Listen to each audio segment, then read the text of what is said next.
Good afternoon, everyone, and welcome to the Montgomery County Council.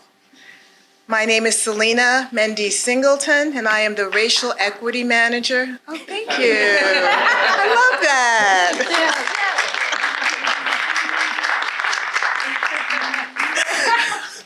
I'm the Racial Equity Manager for the County Council.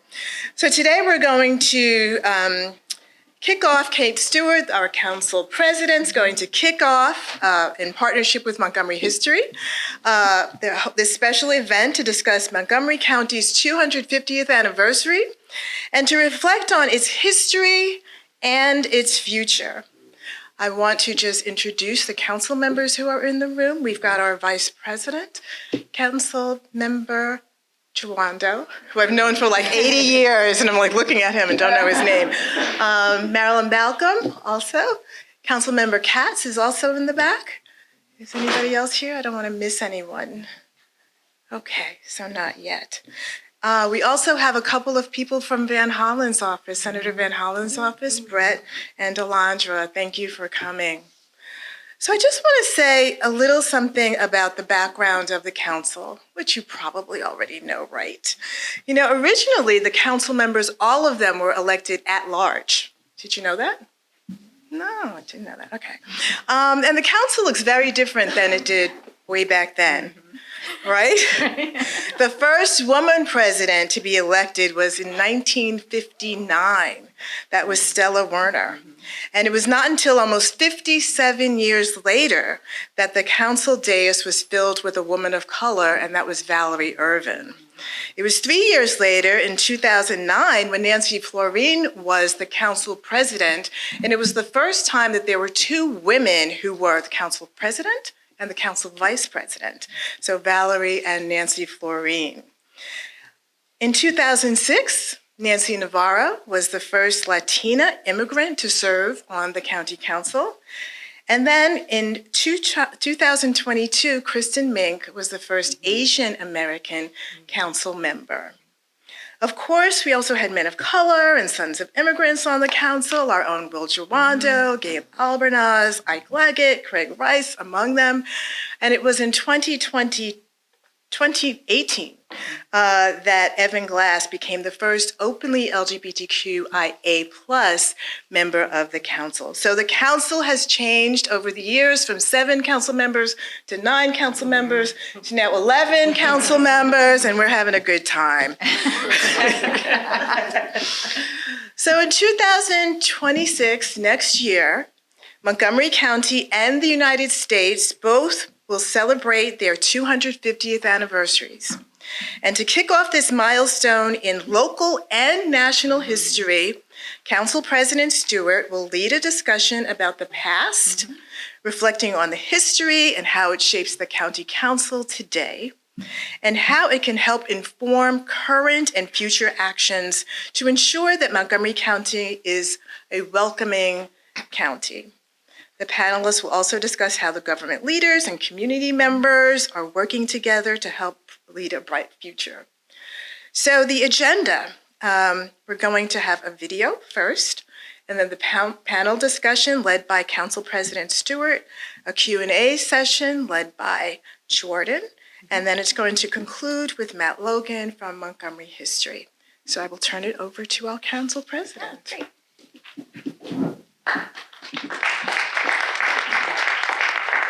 Thank you so much, Selena. Welcome, everyone, to Montgomery County Council. And just thank you, Selena, for that history of the council. I just wanted to say I am thrilled to be partnering with Montgomery History and kicking off this year of events to celebrate our anniversary, our 250th anniversary. Because I think right now, given where we are as a country, where we are as a county, it's important that we take the time to celebrate, also to look back, to learn lessons from our history, and to also look at how that history informs our policies and programs today. There's an African saying, Sankofa, that you need to look back before you can go forward, and I truly believe that. We are much better informed when we look back at our history, at people who have come before us, to inform where we're going here in Montgomery County.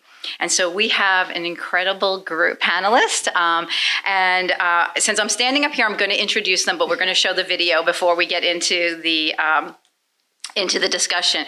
But I do want to just introduce, we have Darcel Graham, who is our Director of Montgomery County Public Libraries. She oversees a 22-branch system, including the county's correctional facility library. Ms. Graham is recognized as a leader in advancing diversity, equity, and inclusion in library services. She has served on the Maryland State Library Board and the Maryland Library Association.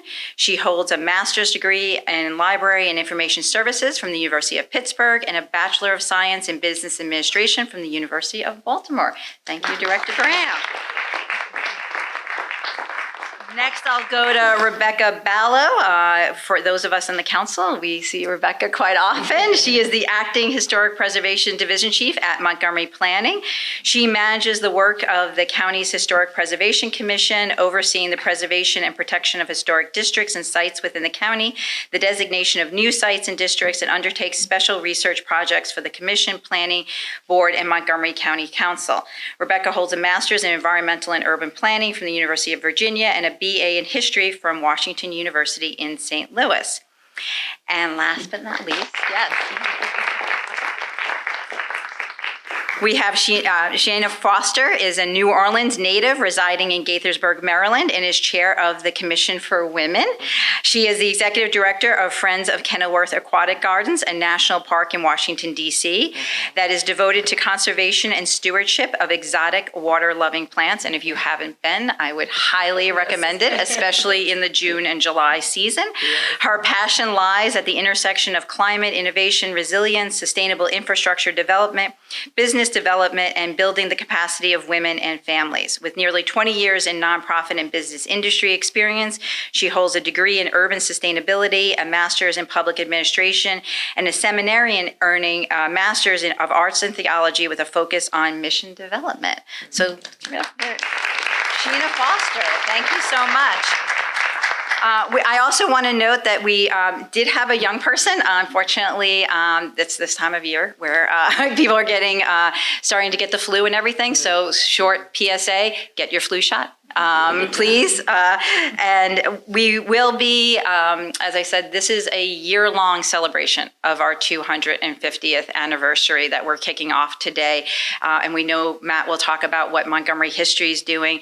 But just to give you a sneak peek of some of the things that the council will be working on, we are working on engaging young people here in the county to think about what does it mean to be celebrating our 250th. And so in partnership with Montgomery County Public Libraries and the Montgomery County Commission on Women and others, we are going to be holding a video contest for young people to discuss features of Montgomery County's past, present, and future that stands out to them. We'll also be launching a social media campaign, so be on the lookout for social media on what Montgomery County means to me.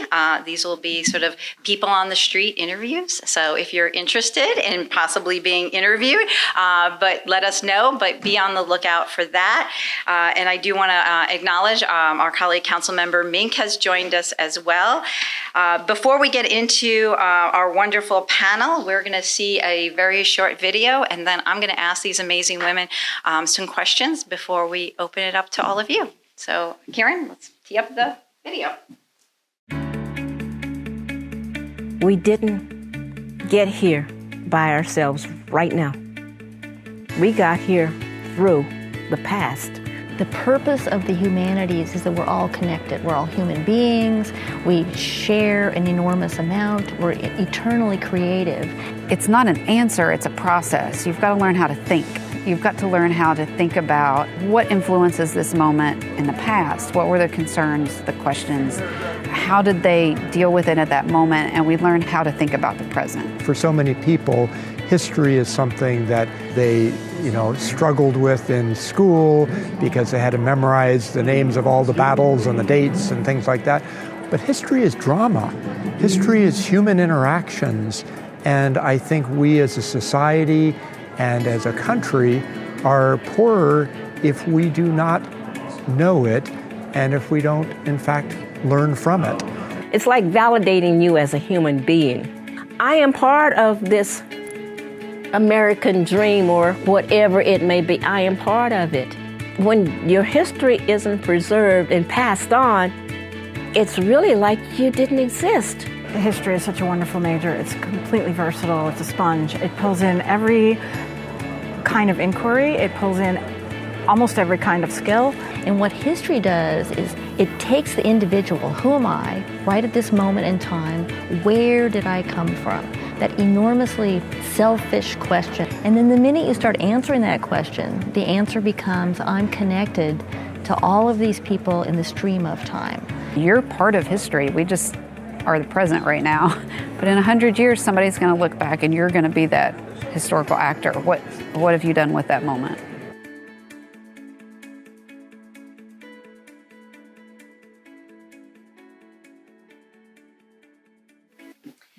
All right. Well, thank you, Kieran. So we wanted to play that video to kind of set the tone for our panel today, because we're going to spend probably the next year, and Montgomery History is going to do an awesome job of telling us about some of the history here in Montgomery County. But today we wanted to kick us off for this year thinking about why. Why is it important to be celebrating our history, thinking about our past, present, and future? Particularly at a time when we have someone in the White House who is erasing a lot of our history and tearing down many of our institutions. And so for our panelists today, my first question for all you is, what does it mean to celebrate Montgomery County's 250th anniversary right now, given what's going on in our country? Director Graham, why don't we start with you? Okay, thank you. And thanks to all the council and Council President Stewart. I was very shocked when I got the invitation and felt very honored. I've been here all of 10 months. But I love my libraries. I love what libraries stand for, so it seems very appropriate. So thank you. I think it's not only right now, it's the right time. I think it's important because it allows us the opportunity to ask the questions about that story for 250 years. Whose stories are we telling? What stories have been left out of the narrative? And I think now we boldly ask those questions. Now we boldly push back and lean into the why. So I think 250 for America, 250 for Montgomery County, and 75 years for Montgomery County Libraries is why we're asking why. So it's correct, it's right.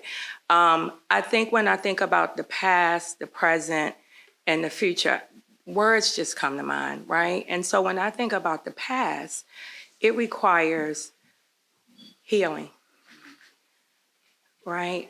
It requires healing from the 250 and plus years that we still face opportunities where we don't feel valued, heard, and seen. The present requires intentionality and commitment. We're here now. What are we going to do? What is our responsibility? And the future requires hope. What do we aspire to do? When we know better, we do better. And it's our responsibility to do so. Thank you. Rebecca, do you want to take a stab at the question of what it means to you to be celebrating the 250th anniversary of Montgomery County right now?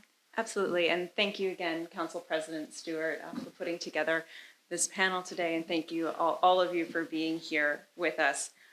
So when I think about not just the 250th anniversary of the county and the nation, it's a very human impulse, throughout cultures and time for people to mark these occasions. The Park and Planning Commission that I work for, we will be commemorating our 100th anniversary in just a few years. But all cultures it's a moment to pause. It's a moment to stop and ground ourselves now in the present, but then again, also looking back, and as Dr. Graham said, looking at what are the stories that we tell about ourselves in the past? What stories are we talking about right now? What are we teaching our children right now? And then what kind of a legacy are we setting forward for ourselves for that next milestone, that next anniversary? You know, looking at the history of the country and our county, none of these anniversaries, none of these important dates have fallen in a time that I would say are easy. The centennial of the country in 1876, coming off of the assassination of President Lincoln, Reconstruction, stitching the nation back together after the Civil War.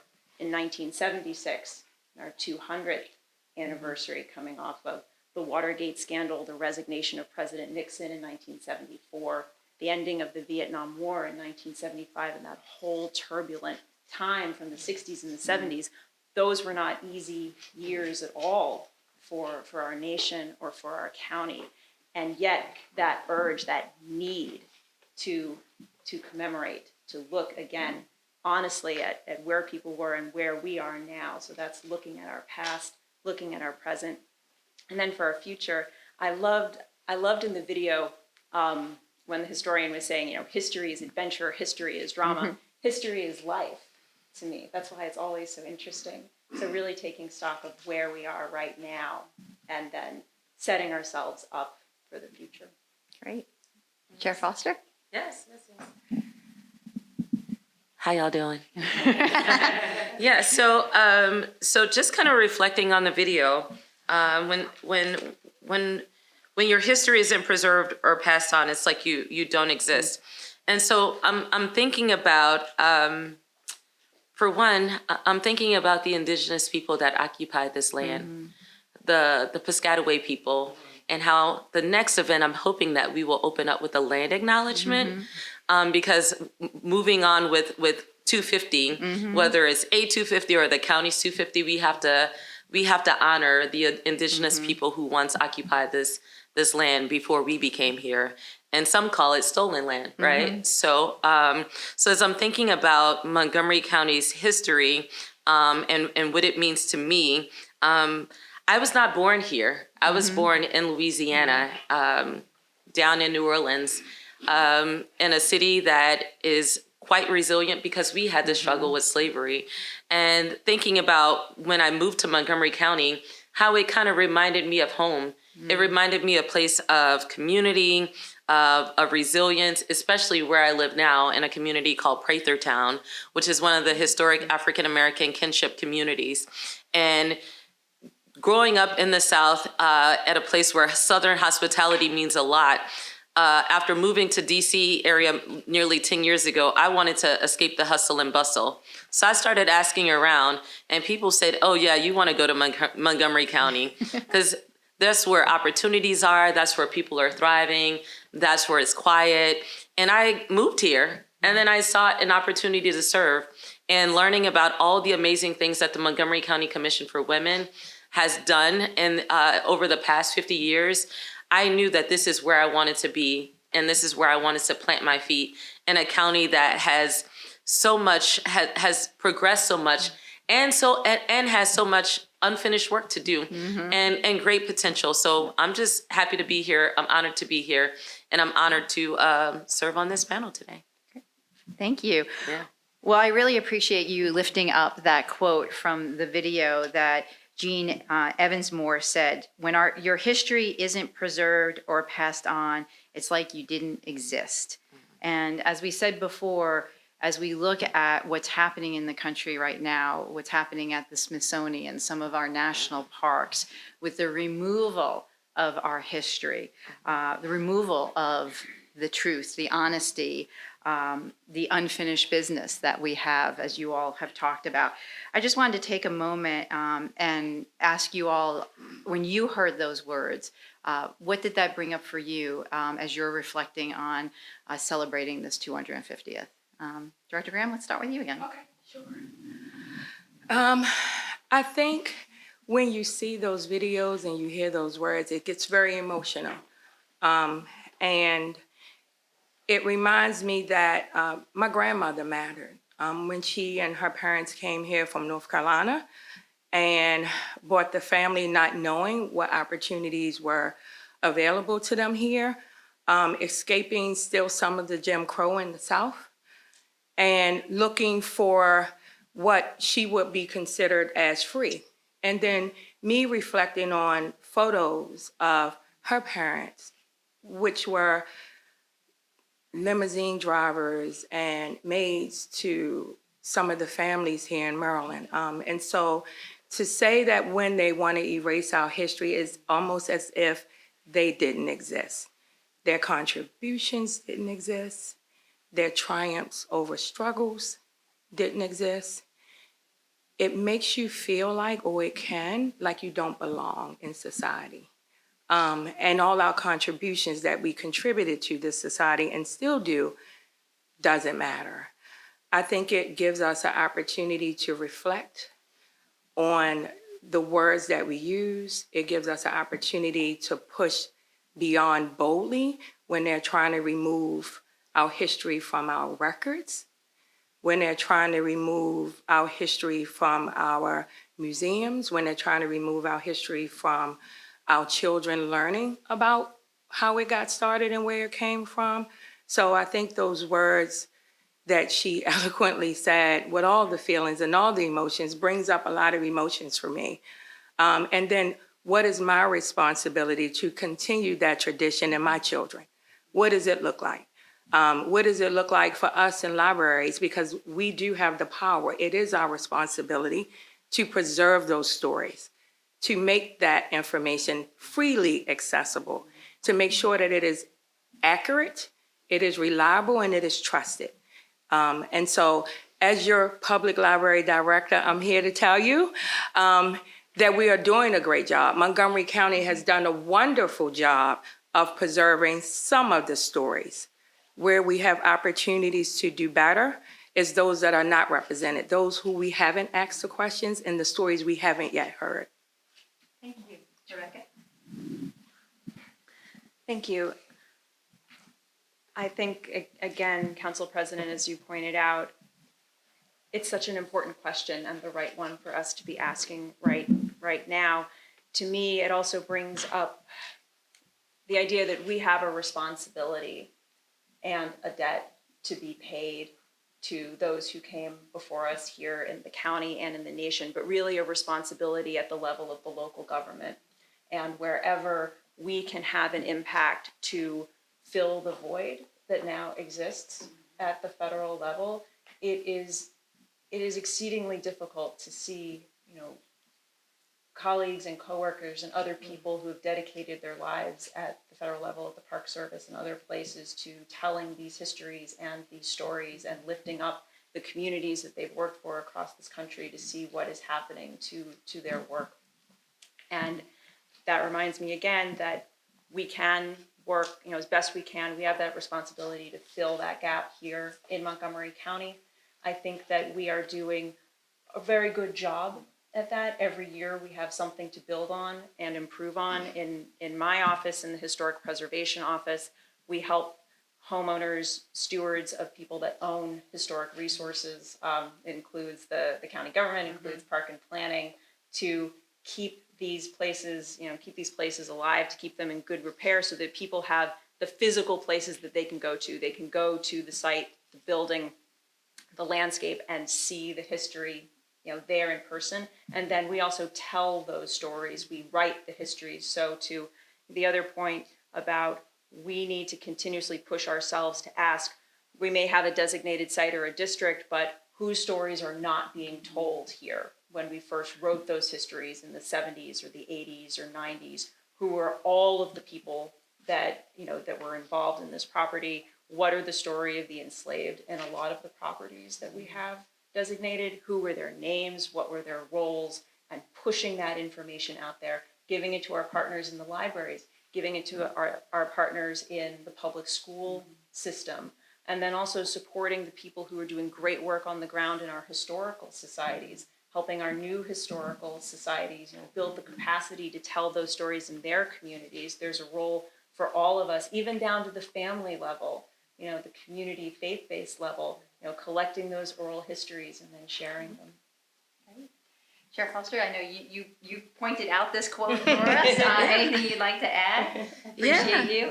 Yeah. So erasing history is erasing people. And when stories are not told, records are not kept. And when you kind of pointed out how the current administration is ordering the removal of documents from national parks, I work in a national park, right? And the idea that history is corrosive ideology is absolutely asinine. Oh, okay, there are kids here. I didn't say a bad word, but it is absolutely asinine. Starting my work in a national park 23 years ago, I turned into a history buff. So I love history all day long.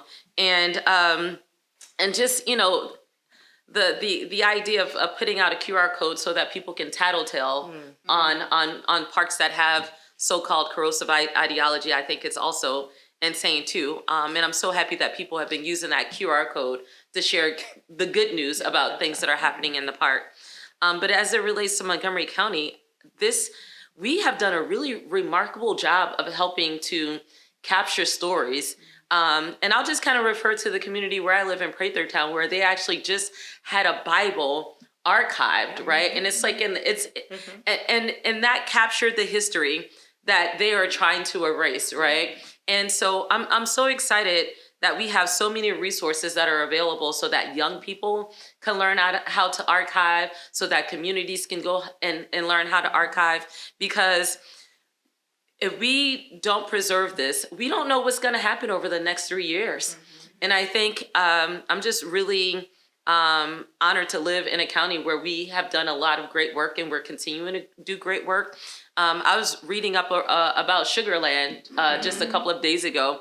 And if it weren't for the folks in Sugarland capturing their stories and being able to put it in a book so that others could read, if it were up to folks outside of this county, that book wouldn't exist. So I appreciate our county's leadership in taking a stance and making sure that we are protecting and preserving history, and that we are not afraid to say the word that the letters that other people are saying we shouldn't say, which is diversity, equity, and inclusion. So. Great. Well, Chair Foster, we're going to stick with you down there. So the next question is, what does Montgomery County mean to you personally? Oh, goodness. Okay, I feel like I kind of answered that already, but I guess I can answer it again. It means progress. Because even though we're on the precipice of being 250 years old, we're still very young. And we still have a long way to go. And we've done some incredible things over the years. And so it means progress. It means the people, because without the people of Montgomery County, like living in a county that has 2 or 3 of the most diverse cities. Is it 4? 3? 4? 4 of the most diverse cities in the United States.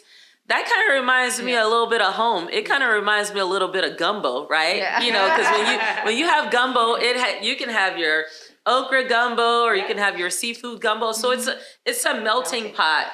And so it reminds me of good food, right? Like, and I grew up learning how to cook. And so being here, where just the other night I was down at the Rio, where there was a live performance of people with I can't remember the name of the band, but they were rocking. And then I walked around the river, and it just felt so good to be home, to be, with good food, with good company and good people, and with great leadership who understands and who listens to the voices of the community. And this is the first place I've ever lived where there's been intentional community conversations to go out and listen to what people are saying, to hear their perspectives, but also to be on an advisory commission where I get to have an opportunity to hear about the pulse of what's happening with women and families. And as an advisory role, as a commissioner with the Commissioner for Women, be able to capture that information and come back and share. And Kate, I know you got our invitation for us to share our strategic plan that we've worked on with you all. And so, but yeah, it feels like soul food. Yeah. That's what Montgomery County feels like to me. Thank you, Chair Foster. Rebecca, what does Montgomery County mean to you personally? I don't know if I cannot top that. It's wonderful. To me personally, Montgomery County embodies its motto, Garde Bien, to keep it well, to preserve it well, in the sense that, I love your description of being at the Rio and being out in the community. This is a community to me that welcomes people with open arms and nurtures them and nurtures all of the, the smaller communities within the larger county government, and intentionally works to make sure that those smaller communities of people and that newcomers are connected to each other and connected to the larger umbrella organizations that we have here in the county. I'm from this region. I grew up in Northern Virginia, but I have never, worked for or been immersed in a place that has that sense of caring about the people that are here within its borders. Great. All right, Director Graham, you're our newbie on the panel. Very nice. So, what does Montgomery County mean to you? That gumbo sounds amazing. I know. It is lunchtime. But I'm going to tell a story because it means acceptance. It means it's okay to show up the way you are. You hear that a lot, but it really means that here. And my story is from day one of my first interview, which they forgot to tell me it was happening. It happened to be the day before Juneteenth. And I'm in my office. I get a text message. It says, we'll be ready in 15 minutes. And I'm like, what meeting did I miss? I don't know what. And I show up and I see all these people looking at me. And I was like, oh, but let me tell you how I showed up. The day before Juneteenth, I had on a t-shirt that said, Dear Ancestors, I understand the assignment. I had on my Africa earrings.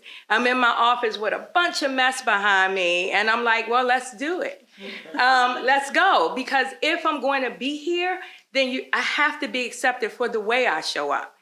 And not even 10 minutes later, got a call that I was moving on. And I said, okay, that's the place I want to be. They are not afraid for me to be bold. They are not afraid for me to not only wear my heritage, but proudly do so. They are not afraid for me to challenge and question. They are not afraid for me to bring all of my tools in my tool chest that may look like from Baltimore to Montgomery County. And I knew it was the place to be. I had read, oh my gosh, it's the most diverse county, the top 4 jurisdictions, and made all the lists. So I was curious. What does a community that intentionally strives to be equitable look like? So curiosity is what drew me. The heart of the people, the ability to serve is what's going to keep me here. Thank you. Great. Thank you. Awesome. All right. Now we're going to get into a little bit more specifics about what aspects or part of Montgomery history speaks to you? As you all are thinking about that, I'm going to start with Rebecca. I just want to note we have 2 amazing folks in the audience. Pat Tyson just joined us, so I just want to say thank you to Pat. And Sandra Perither is also here. Thank you very much. I'm sure there's other folks in the audience, but when we think about our history here in Montgomery County, I need to acknowledge these 2 amazing women who are really keeping our history alive. So thank you for joining us today. All right, Rebecca, you've worked on a lot of projects here in Montgomery County. And so for you, what aspects or part of our history speaks to you? This was a difficult question to get at. I'll tell you the truth, because, like you said, there have been so many projects, places that we've worked to preserve that have come back to life, new stories that we've been working to collect in our work in the Historic Preservation Office, from working with the state to document LGBTQ histories across the state of Maryland and here in Montgomery County, working on our Asian American Heritage Project, which was also supported by the state to document, the history and the contribution of Asian Americans here in Montgomery County, and then our work with burial sites, and then in particular, the work that has been done documenting the enslaved communities and their descendant communities, the descendant African American communities here in Montgomery County. For me, I'd like to speak about one particular project that I worked on that I found really meaningful, which the assignment came from the county council to Park and Planning during COVID, when we were directed to study the names of all of the streets in Montgomery County, all of the streets and public facilities, to see what, if any of them, were named after people who were associated with the Confederacy and associated with others who did not share Montgomery County's values. And that was a big assignment. It was an ambitious one. And I was really proud of my team. Everybody really, really dug into that because the moment was so important, and being given that, that direction and that trust from the county council was very meaningful to my staff as well. I don't know if I've ever, been able to tell you that, but it really was for all of them. So as part of that work, our staff took a really big picture view and documented all of the names of the enslaved in Montgomery County that we could put our hands on from all of the primary source materials, to be able to document who were the people in the county that were associated with the Confederacy, what were their names, but then expanding that story further, who were all of the people that were associated with them. And then as part of that, we did identify several streets in Montgomery County that were named for Confederate generals, with Jeb Stewart and Jubal Early. And then the next part was engaging the community. How are we going to rename these streets? And we engaged with the community in Potomac and working with them to identify the names of their ancestors, their local heroes that they wanted to honor by renaming those streets. And they chose Geneva Mason and William Dove. And the streets were renamed in the summer of 2021, the big community celebration with their descendants and family members and people from the community and people who lived on the streets there to put up those new signs. And that was not the last part of that project, but it was particularly meaningful for me, seeing how people in the community worked with us to dig into some really painful histories, but how we were then able to document the names of thousands of people who had been enslaved in Montgomery County, put that information out there to the public so people could continue to learn from it. And then people chose the names of their heroes to memorialize in the streets and to move their history forward, again, intentionally and in a celebratory way. And I've taken the lessons of that as best I can into a lot of my projects, seeing who are the local heroes that we have here, who can we teach our children about, who does the community wish to celebrate, and how can we elevate those stories? Thank you. Chair Foster, do you want to share if there's an aspect or part of Montgomery history that particularly speaks to you? Yeah, sure. So as we celebrate 250 years, I can't help but to think about the people who helped to establish this place back in 1776, right? Like the Revolutionary General Richard Montgomery, and then all of the people, the tradesmen, the farmers, the families, including the Prathers, because I'm so excited to see Sandra here now. I'm so excited that she popped in, because it makes me think about how we are, because of those who make up this very rich place. And while I may not have been born here, I do believe that Montgomery County is where I'm going to settle. And I'm thinking about like the word legacy and what I want to leave behind. I do believe that, I'm in my early 40s, so I may have more years ahead of me than I have behind me. and that'll give me an opportunity to leave a legacy and a mark. But I'm thinking about all of those families that made up this place, and the diversity that we have to offer, and how we still, and I said this earlier, we still have a long ways to go as it relates to growth. And so, but I also think about some of that unfinished business that I talked about, right? Because some of our historic kinship communities, they're under threat from gentrification and a lack of resources. And I want to say that, a historical marker or a plaque is not going to replace this investment. So if we want to be a county where, like Dr. Martin Luther King said, be true to what you said on paper, we have to make sure that all of our communities are getting the attention and investment that we need so that everyone has an opportunity to thrive. Great. Director Graham, do you have a favorite part of Montgomery history you want to share? Favorite? Or not favorite? Favorite, but you know what comes up, and I got some facts, but I'm going to not talk about the facts because I had a meeting last night, and this is what comes up when I think about the history, is what have we done to remove parts of that history? I met with our accessibilities committee last night, and to find out that we removed access to Braille materials, we removed access to talking books. When I got here, I heard a lot about the removal of the world languages. So that part of history really interests me because I want to do better. I want to go back and recreate these collections within public libraries, but kind of knowing what we didn't do right helps me to figure out how we do it better. So that part of history, the why behind that, was it financial? Did we think it wasn't in use? Because I believe that all of our communities need representation in their libraries. And that's every single one in our books, in our programs, in our oral histories, in our exhibits, in our staff, in our buildings. So when I think about the history, most recently, I guess I got a little concerned about what we have done to remove parts of that history and the opportunities for us to do better. Great, thank you. So now we're in turns to think about the opportunities we have for this year as we're celebrating our 250th.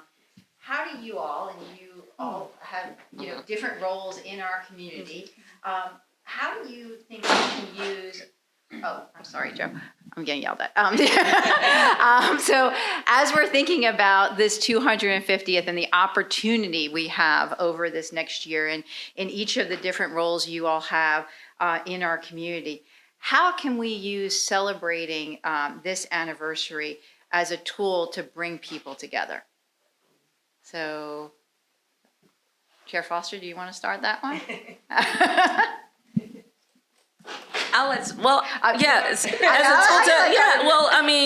Because I'm just thinking about all the great things that the Commission for Women has done and all the great things that we have coming down the pike, such as for the first time sharing publicly our strategic plan and hopefully being able to kind of engage the community around issues impacting women and girls.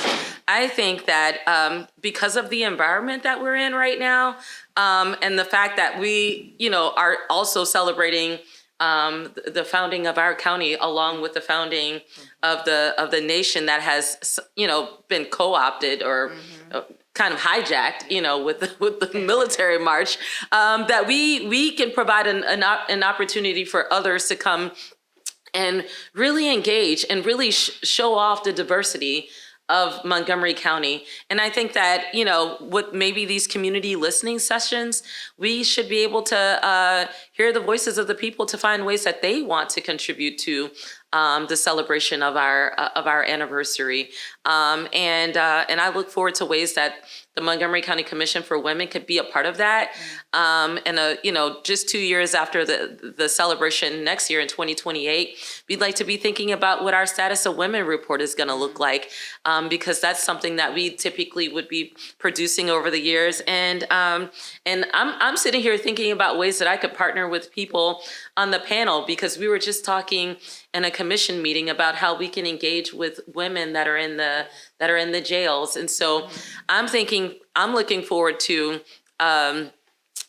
to hearing how you all are reaching out to every inch of the county and getting people involved and having some sort of from the bottom up movement around activities. And I'm looking forward to seeing just all the excitement, because I'm ready, y'all. And I'm ready to kind of overshadow the narrative of what's going to be happening in the nation that may not necessarily reflect the voices of all communities. Perfect. Director Graham, you want to go next? Oh. I guess so. Or Rebecca? Oh, yeah. I would like to give a shout out to the people here in Montgomery County that are already doing great work in this space, Montgomery History and Matt Logan, and the wonderful lectures and programming and tours and everything that they sponsor, and how they also partner with local historians, local historical societies to talk about, their stories. There's been a lot of energy around the 250th, in the historic preservation, in the history community. Also to our Montgomery Parks team, we're going to be having events and programming at our Montgomery County Parks sites throughout the anniversary. Also Heritage Montgomery, which is our not-for-profit heritage tourism organization, which I'm on the board for that. There are Heritage Days in June. We had a great Heritage Days this last summer. There's also the Heritage Harvest this fall, where sites all across Montgomery County open their doors. Some of them just for those couple days during the year, and they're also going to be co-sponsoring 250th programming at their properties. And then for us at Park and Planning, again, as part of our work, doing blog posts, working on social media, working on stories that we can promote, and then also partnering with other people to lift up, the stories and the programming that other people are doing, that your organizations are doing, and sharing that with our constituents. Great. Marcel, you want? Sure. Libraries do a lot of programming. We've been working on our 75th and happy to fold that into the 250th. Some of the things that I'm thinking about is putting different members of our communities together. I would love to put teens with seniors and have them interview them and capture their stories. I think it's not only an opportunity to share them with the county, but also to enrich that teen person's life. We're looking at doing what I call birthday parties at every single location and all of our branches, and the way it looks most pleasing to that community. So they're all gonna look different. We are creating exciting things to continue to build community engagement, like a new logo, a special library card, a tagline. We are really upscaling our marketing. We are very much active on social media. So we're gonna be reaching some of the community members that we don't see in our buildings to engage them as well. So your libraries are here, as you know, we're open to everyone. And I think it's a great time for you to also celebrate our amazing staff at our library. So looking forward to not only the 250th, I'm gonna give a shameless plug to the 75th for Montgomery County Public Libraries. Great. Well, thank you. I think Jordan's ready to see if we have some questions from our audience today. We have a few minutes to see if folks have questions or comments.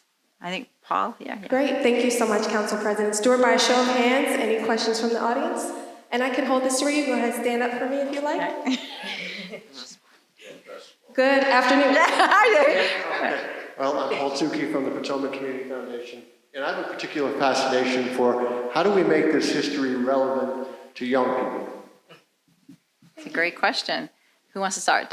Chair Foster, would you want to start with that one? Yeah, and so when Darcel said that she would love to see young people interviewing older people, I think that's one of the ways to engage with them.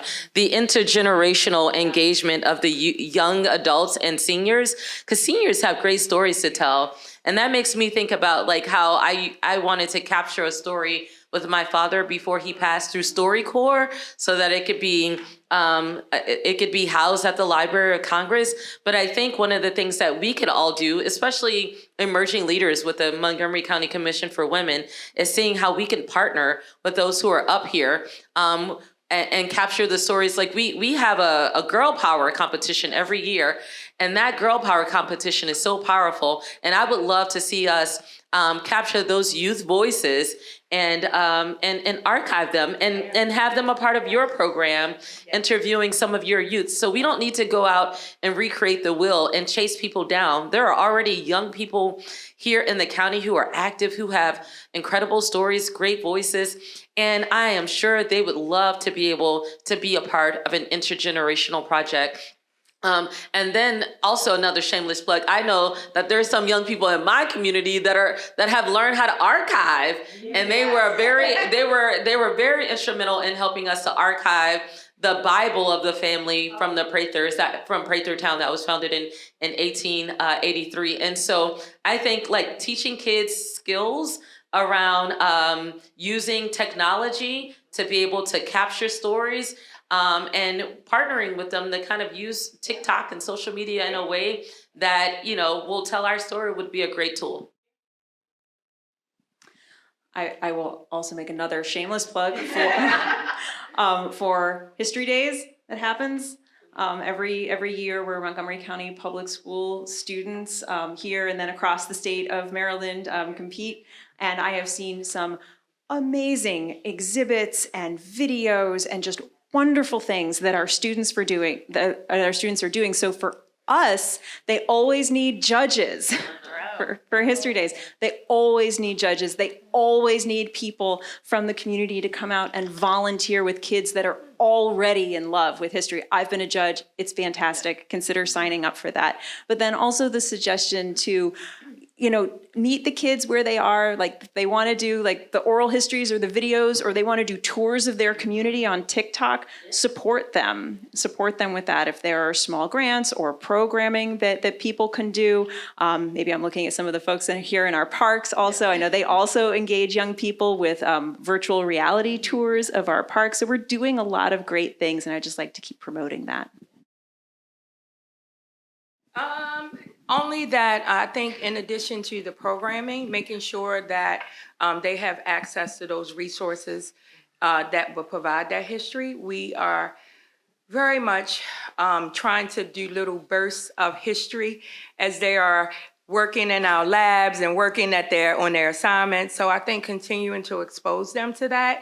And sometimes not all at one time is best for them. They lose interest very quickly. So we be creative and put them in games. We be creative and create programming around it. And I think that's how we continue to educate our youth. That was great. Thank you so much for that. Yeah, and just reminding people that we are going to put out more information about the video contest that we're doing with libraries and the Commission on Women. So I hope we get young people engaged, particularly this year. And I really thank Rebecca for doing the plug for the parks, because if folks haven't seen some of the virtual tours at some of our parks, they are phenomenal. So. That was great. Thank you for those questions and answers. We have another question here, and we'll make our way around the room as well. If you can go ahead and stand in your name, please. Thank you so much. And I can hold. Gwen Tolmer from Fox 5. You all have different plans that you want to do to put together to outreach, but is there going to be some kind of central focus somewhere or central place where you can reach the community can go to get the information to know what will be happening for them to become engaged? Great. Well, on the county website, we'll have information about our programming, particularly on the county council. And I know when the county exec's office is also looking at some different programming. The county website also contains the library's website, and people can get on that for our 22 different branches. And I'll let people go down the row and talk about the different places. Yeah, the county executive's office, public information officer, has already begun to compile a committee who are currently meeting, and I'm sure there's going to be a landing page or a website where you will be able to find all of those activities. So, well, for my group, again, with the planning department, we on our own are not sponsoring some of these activities, but our Montgomery County parks are. My understanding is that on their website, there will be information about events associated with the 250th. Also, the state of Maryland has information on their website about the 250th anniversary of the nation, and they will have information at the state about events that are happening in all of the counties around Maryland. And you can always come to our website, the Montgomery County Commission for Women, that has all of our events. And one of our signature events is the Women's Legislative Briefing. That's going to be taking place on January 31st, so mark your calendar. And if you're interested in sponsoring that event, that's very historical because we've been having it for over, this would be our 46th year coming up. You can see Carmen in the blue shirt right behind Mr. Jawando. That's great. Thank you all so much. By a show of hands, do we have any more questions from the audience? Okay, I don't see any, but let's go ahead and give our panelists and Council President Stewart a round of applause.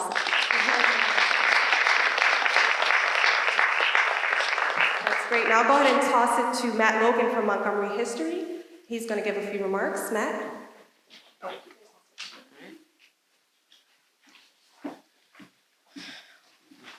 Thank you all. Sheena, I think you may have seen my remarks because you made several comments that it's uncanny how closely we're aligned. But first I want to start by thanking Council President Stewart for organizing this and having the vision and the understanding of the importance of this milestone. I also want to thank the panelists.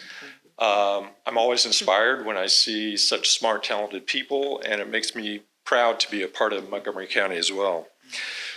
So I want to take a step back and look at the founding of the county.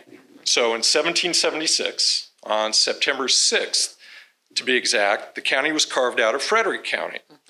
And that allowed the state of Maryland to more easily collect taxes, enforce its laws, and facilitate more settlement, which was mostly by white European immigrants. And while it's a day we want to celebrate, we can't forget that the progress came at a cost. The indigenous people, primarily the Piscataways, who had lived here for generations, were either killed, assimilated, or forced to relocate. They were treated as less than human, as obstacles to the creation of our more perfect union. So from the start, our economy was agriculture, and chattel slavery is what made it possible and what shaped life for everyone, white and black alike. Our founders, men like Thomas Wooten and Zadock Magruder, were patriots who risked their wealth and status to fight for independence from colonial rule. But they were also enslavers. And here is the heart of the contradiction.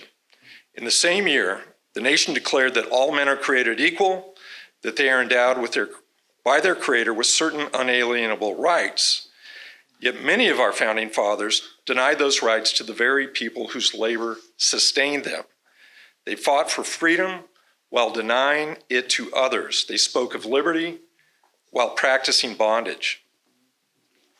That tension between the ideals of the Declaration and the reality of our history is not just a footnote. It is central to the story of America. And it is the reason that as we prepare to mark 250 years of the United States and of Montgomery County, we can celebrate our progress, but we must also confront the unfinished business of our founding. And that's why Montgomery History has launched a project we're calling the Unfinished Revolution. It's about recognizing that our highest democratic ideals have not yet been fully satisfied or realized, and that the work of justice and equality remains before us. One way we're exploring this is through our annual Montgomery County History Conference, which will take place on November 8th in Germantown at Montgomery College.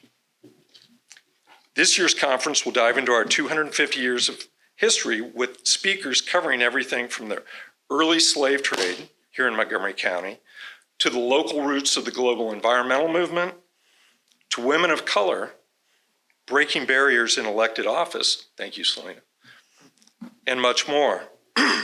We've also commissioned 20 pieces of original research as part of the Unfinished Revolution.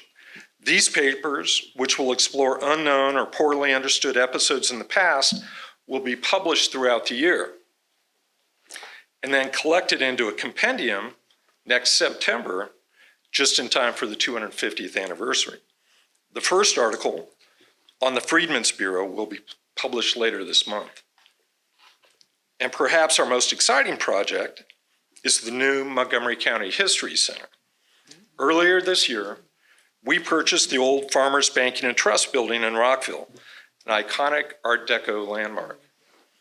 We're transforming it into a home for exhibits, lectures, workshops, field trips, the Sween Research Library and Special Collections, and even an oral history recording studio. We're finalizing the plans now, and as soon as we get the permits, construction will begin.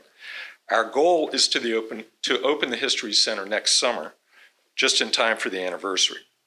And if you'd like to follow along on that progress and keep up with everything else we're doing, I encourage you to visit montgomeryhistory.org and sign up for our weekly e-newsletter. And I'll close with this. This is a really exciting time for local history. I truly believe there's never been a moment when understanding our past is more important to the future of our teetering democracy. The Declaration reminds us that governments derive their just powers from the consent of the governed. But that consent is only meaningful if it belongs to all people, not just the privileged few. So I encourage everyone here to keep learning, to get engaged in civic life, and to stand up for the values that matter to you. Because while the national headlines grab our attention, the real action, the place where all of us can make a difference, is right here in Montgomery County. So thank you for your interest in Montgomery County's past and the promise for its future. And I encourage you to seek out all the events that our panelists and others have talked about that are being organized by partners and fellow historians all around the county. And I hope that I'll see you all at the History Conference on November 8th. So thank you.